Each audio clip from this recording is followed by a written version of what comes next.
And I'm pleased also today to speak on behalf of the Maine Council of Churches and to offer their endorsement some 9 denominations and 550 congregations here in Maine.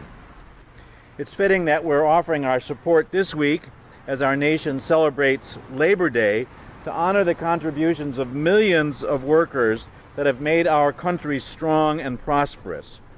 For more than 20 years, the Episcopal Church has promoted efforts to raise the living wage, to support workers in achieving self-sufficiency, and to work to maintain a safety net critical to the welfare of vulnerable families.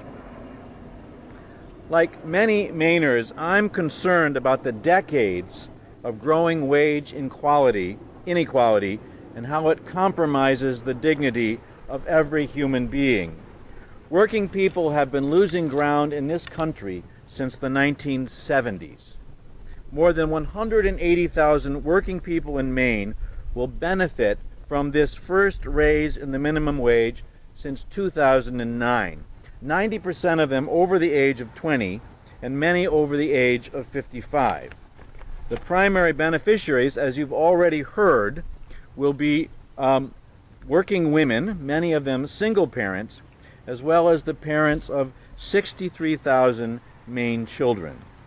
Our call as Christians is to love and support the most vulnerable of our neighbors, and the current income inequity requires us to speak out on their behalf. For me, the minimum wage is an issue of faith. Jesus told us to love our neighbors as ourselves, and that requires that we care about the quality of life of our neighbors.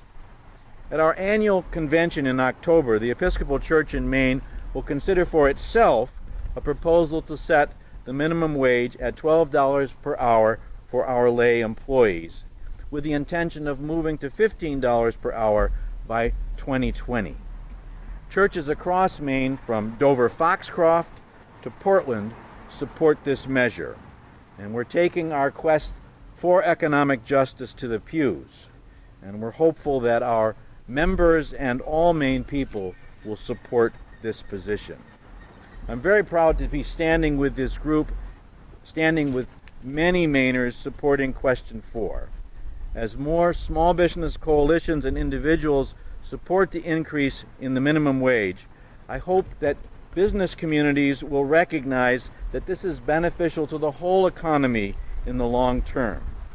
It is very difficult to achieve a change like this piecemeal, a bit here and a bit there.